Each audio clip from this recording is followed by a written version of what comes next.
तो हाँ भाई, मेरा नाम है प्रदीप कुमार। जो भी इस चैनल पर लगातार वीडियोज़ आ रही हैं नीट काउंसलिंग के रिलेटेड, उसी सीरीज़ में आज एक नई वीडियो है। ये नीट काउंसलिंग सेकंड राउंड, ये पंजाब काउंसलिंग के लिए, पंजाब नीट काउंसलिंग के लिए जो बाबा फरीद यूनिवर्सिटी करवा रही है। तो पहले हम देखेंगे सेकंड राउंड के लिए इस वीडियो में हम कौन कौन से टॉपिक्स को कवर करेंगे। सबसे पहले तो पूरा शेड्यूल को कवर करेंगे, जो भी एक एलेबोरेट शेड्यूल जो कल अपलोड हुआ है उसकी बात करेंगे। उसके बाद क्या क्या अपग्रेडेशन के रूल्स हैं, अगर आपको कोई भी फर्स्ट राउंड में कोई सीट अलॉट हुआ है तो कैसे उसको अपग्रेड करेंगे, अपग्रेड करने के लिए ऑलरेडी ज्वाइन करना ज़रूरी था या नहीं ज़रूरी था, और कब तक आप कौन से राउंड तक अपग्रेड कर सकते हैं उसके बारे में बात करेंगे।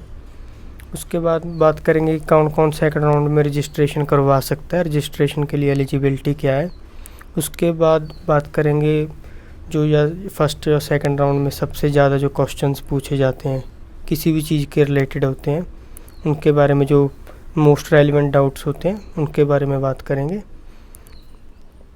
उसके बाद बात करेंगे जैसे जिसको भी सीट फर्स्ट राउंड में अलॉट हो गई थी तो उसने 87,000 जो ट्यूशन फ़ीस है वो ऑलरेडी पेड कर दी होगी, तो उस ट्यूशन फ़ीस का क्या होगा, वो किस तरह से सेकंड राउंड में एडजस्ट होगी, जो भी आपको कोई अपग्रेडेड कॉलेज मिलेगा उसमें कैसे एडजस्ट होगी, उसके बारे में बात करेंगे। उसके बाद बात करेंगे जैसे आप सभी को पता है कि सेकंड राउंड में एक सिक्योरिटी फ़ीस डिपॉज़िट करवानी होती है, अगर आप सीट नहीं लेते तो वो कैंसिल भी हो जाती है। उसके बाद उसके बारे में बात करेंगे कि गवर्नमेंट और प्राइवेट कॉलेजेस में क्या क्या फ़ीस स्ट्रक्चर है सेकंड राउंड का सिक्योरिटी डिपॉज़िट के लिए। तो एक एक करके सभी का शुरू करते हैं। सबसे पहले बात कर लेते हैं जो भी शेड्यूल है सेकंड राउंड का।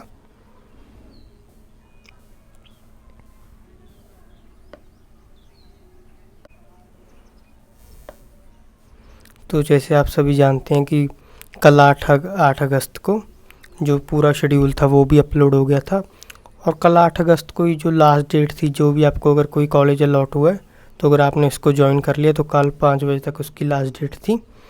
तो आज से यानी 9 अगस्त से जो न्यू रजिस्ट्रेशन हैं वो स्टार्ट हो चुकी हैं।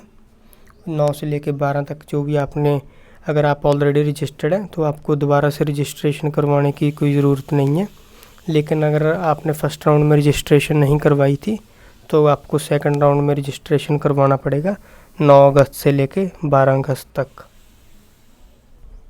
उसके बाद अब बात आ जाती है आपको 9 अगस्त से लेकर 12 अगस्त तक की अपनी विलिंगनेस दिखानी होगी कि हम सेकंड राउंड में पार्टिसिपेट करना चाहते हैं सीट अलॉटमेंट के लिए, अपग्रेडेशन के लिए या सीट अलॉटमेंट के लिए। अब ये विलिंगनेस दिखाएंगे कैसे, आपको एक सिक्योरिटी डिपॉज़िट भरना पड़ेगा। तो फ़ीस की स्ट्रक्चर की भी यहीं बात कर लेते हैं। अगर आप सिर्फ गवर्नमेंट कॉलेजेस के लिए सेकंड राउंड में काउंसलिंग भरना चाहते हैं तो जनरल कैटेगरी के लिए आपको 10,000 रुपीज़ भरने पड़ेंगे एज अ सिक्योरिटी डिपॉज़िट, और अगर आप SC BC कैटेगरी के लिए भरना चाहते हैं तो सिर्फ गवर्नमेंट कॉलेजेस के लिए 5,000 भरा जाएगा। और अगर आप बोथ गवर्नमेंट और प्राइवेट कॉलेजेस दोनों के लिए भरना चाहते हैं तो 1 लाख रुपीज़ भरने पड़ेंगे। ये सभी कैटेगरीज़ के लिए ये आपको एज अ सिक्योरिटी डिपॉज़िट भरने पड़ेंगे। अगर आपको कोई सीट मिल जाती है तो उसी में ये एडजस्ट भी हो जाएंगे। उसके बाद बात करते हैं जो भी सीट मैट्रिक्स सेकंड राउंड में कौन कौन सी सीट खाली हैं, वो 10 अगस्त को इसके बारे में आ जाएगी कोई भी लिस्ट, और 12 अगस्त लास्ट डेट होगी जब आप कुछ भी एडिट कर सकते हैं। लास्ट डेट होगी जब तक आप अपनी एप्लीकेशन को लॉक करके सबमिट करा सकते हैं। उसके बाद बात आती है 12 अगस्त के बाद अगर कोई भी मिनॉरिटी कोटा में एडमिशन लेना चाहता है, जैसे सिख मिनॉरिटी और क्रिश्चियन मिनॉरिटी अगर श्री गुरु रामदास इंस्टीट्यूट या क्रिश्चियन मेडिकल कॉलेज में एडमिशन लेना चाहते हैं तो उनका अपनी मिनॉरिटी के लिए वेरिफिकेशन करवाना पड़ेगा। लेकिन यहाँ पर एक इम्पॉर्टेंट पॉइंट हो जाता है, अगर आपने फ़र्स्ट राउंड में पार्टिसिपेट किया था और आपको तब भी फिज़िकली जाना पड़ा होगा वेरिफिकेशन करवाने के लिए इंस्टीट्यूशन में, तो आपको सेकंड राउंड में दोबारा से वेरिफिकेशन करवाने की ज़रूरत नहीं है। जो फर्स्ट टाइम सेकंड राउंड से ही पार्टिसिपेट करने लगे हैं, फर्स्ट टाइम सेकंड राउंड में ही पार्टिसिपेट किया है, उनको अपना माइनॉरिटी स्टेटस वेरीफाई करवाना पड़ेगा। खुद जाकर इंस्टीट्यूट में। उसकी डेट दी गई है 13 अगस्त से 14 अगस्त तक करवा सकते हैं आप। उसके बाद 16 अगस्त को प्रोविजनल मेरिट लिस्ट आएगी, यानी ये रैंक्स आ जाएंगे जिससे फर्स्ट राउंड में आए थे, वैसी एक provisional merit list second round के लिए भी आ जाएगी। उसके बाद जिसको भी कोई ऑब्जेक्शन है या उसका लिस्ट में नाम नहीं आया तो वो आप उसको भी क्लैरिफाई करवा सकते हैं। उसके बाद 22 से 23 अगस्त तक जो सीट्स हैं वो अलॉट हो जाएंगी।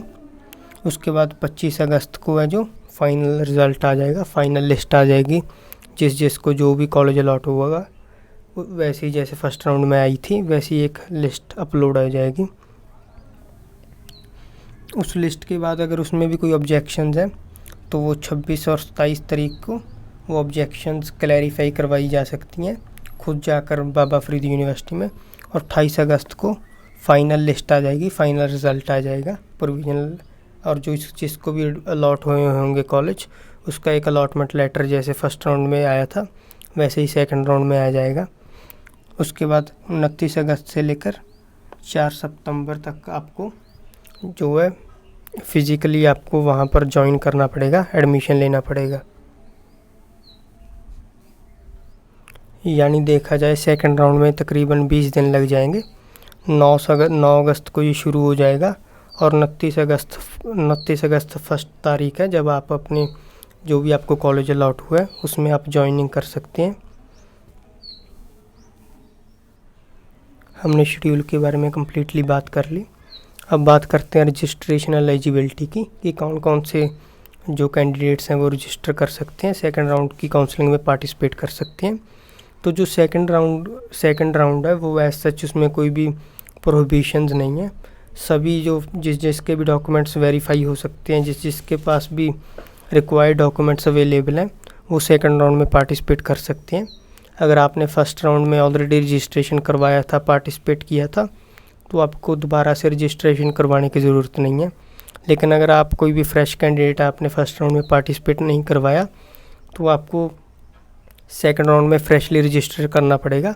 जो भी फ़ीस थी 5900 उसको भी भरना पड़ेगा और उसके साथ जो भी सिक्योरिटी डिपॉजिट होगा वो भी आपको भरना पड़ेगा। तो ये दोनों भरकर आप सेकंड राउंड के लिए एलिजिबल हो जाएंगे। इसका जो रेफरेंस है वो दिया भी गया है। इस बात का जो रेफरेंस है वो बाबा फरीद यूनिवर्सिटी ने अपने फ्रीक्वेंटली आस्क्ड क्वेश्चंस वाले डॉक्यूमेंट में भी दिया है और जो सेकंड राउंड का शेड्यूल है उसमें भी दिया गया है। जिनके पास सिर्फ रिक्वायर्ड डॉक्यूमेंट्स नहीं है वो ही इनएलिजिबल हैं, बाकी सभी सेकंड राउंड में पार्टिसिपेट कर सकते हैं। अब आगे बात करते हैं जो भी अपग्रेडेशन के रूल्स हैं और जो इम्पोर्टेंट डाउट्स हैं, जो भी क्वेश्चंस हैं उनके बारे में बात करते हैं।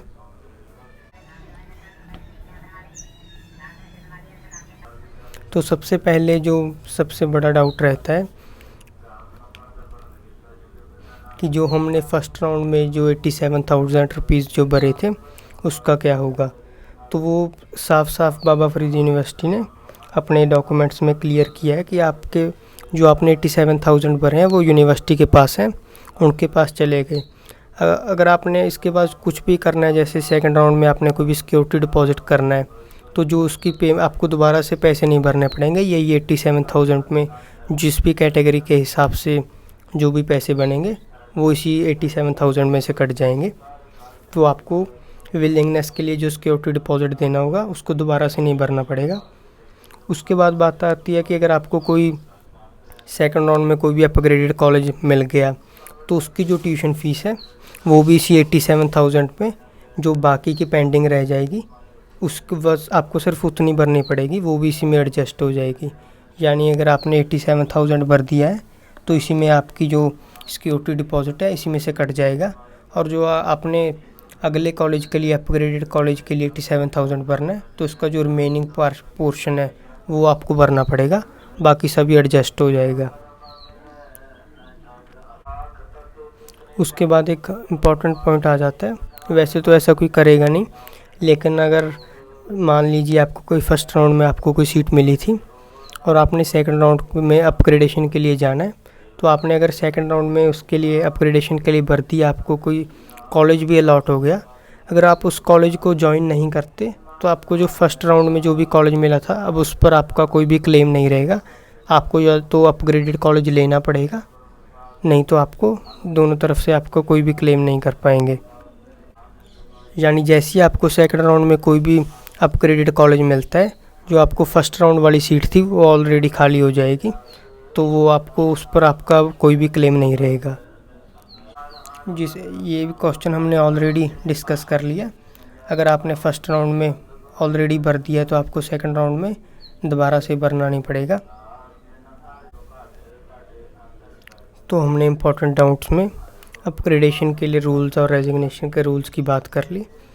एक बार फिर से बताने के लिए एक रीकैप कर देते हैं। बिल्कुल सिंपल है कि अगर आपको फर्स्ट राउंड में कोई भी सीट मिलती है और आपने अपग्रेडेशन के लिए जाना है, अगर आपको अपग्रेडेड होकर सेकंड राउंड में कोई कॉलेज मिल जाता है अपग्रेडेशन वाला, तो आपका फर्स्ट राउंड में जो आपको सीट मिली थी अब आपका उस पर कोई भी क्लेम नहीं रहेगा।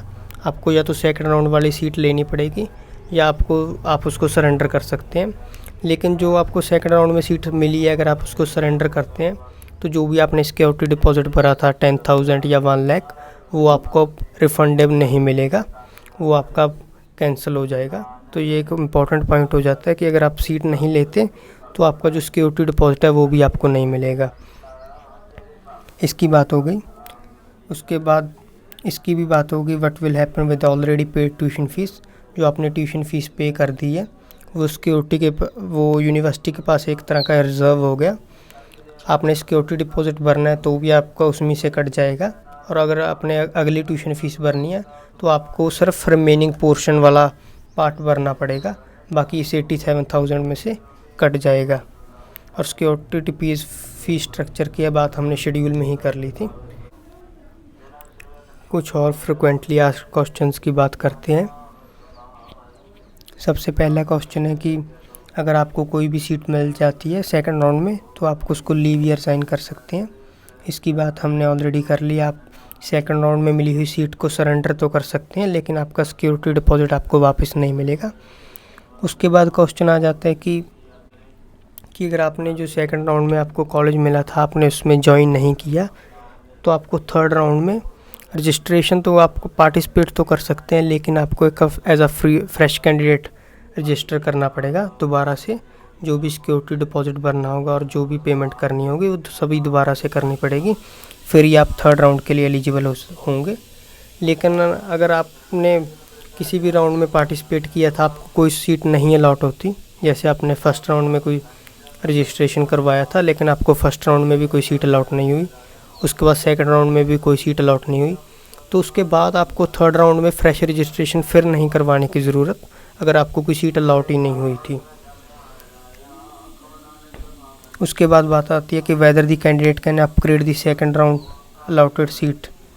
उसके बाद कि सेकंड राउंड में अगर आपको कोई सीट मिलती है आप उससे भी अपग्रेड करवाना चाहते हैं, तो हाँ, सेकंड राउंड भी अपग्रेडेशन के लिए वैलिड है। आप थर्ड राउंड तक अपग्रेड करवा सकते हैं अपने कॉलेज को। उसके बाद अगर आप थर्ड राउंड में भी जो भी आपको कॉलेज मिला है उसको आप नहीं लेते, तो थर्ड राउंड जो आपने फ़ीस भरी थी थर्ड राउंड के लिए सिक्योरिटी डिपॉजिट, वो भी आपका कैंसिल हो जाएगा। जैसा कि आप सभी जानते हैं कि अब जो भी सेकंड राउंड में फिर से चॉइस फिलिंग होगी वो सभी कैंडिडेट्स को दोबारा से करनी पड़ेगी, फ्रेश चॉइस फिलिंग होगी। यानी अगर आपने फर्स्ट राउंड में रजिस्ट्रेशन करवाया था और चॉइस फिलिंग की थी, तब भी आपको सारी लिस्ट दोबारा से आपको बनानी पड़ेगी और दोबारा से अपनी प्रेफरेंस फर्स्ट सेकंड थर्ड के ऑर्डर में सेकंड राउंड के लिए फिर से आपको बनवानी पड़ेगी, नई बनानी पड़ेगी। तो अगर आपको उसमें कोई कन्फ्यूज़न है तो कैसे प्रेफरेंस लिस्ट बनाई जाती है, कैसे चॉइस फिलिंग होती है, उसकी एक कंप्लीट डिटेल्ड वीडियो इसी चैनल पर पड़ी है। ऊपर एक कार्ड आ रहा होगा, आप उस पर क्लिक कर उस वीडियो को देख सकते हैं। और जो भी प्रेडिक्टेड स्कोर्स हैं, आप कैसे प्रेडिक्ट करें कि सेकंड राउंड में आपको सीट मिल जाएगी, कितने मार्क्स पर किस कैटेगरी में कौन से कॉलेज में मिल जाएगी, तो उसके लिए भी एक डिटेल्ड वीडियो पड़ी है राउंड 1 के लिए, लेकिन इस पर भी वो वही एप्लीकेबल होगी। तो 2022 का कंप्लीट डेटा और 2023 का कंप्लीट एनालिसिस की कंबाइंड वीडियो इसी चैनल पर पड़ी है, तो वो वीडियो आपको काफ़ी हेल्पफुल होगी। सेकंड राउंड में अपनी जो भी प्रेफरेंसेस बनाने में हेल्प करेगी और आपको कॉलेज प्रोडिक्ट करने में भी हेल्प करेगी कि आपको कोई कॉलेज मिलेगा या नहीं मिलेगा, तो आप उसको भी चेकआउट कर सकते हैं। तो इस वाले वीडियो में हम आशा करते हैं कि सभी डाउट्स क्लियर हो गए होंगे। धन्यवाद।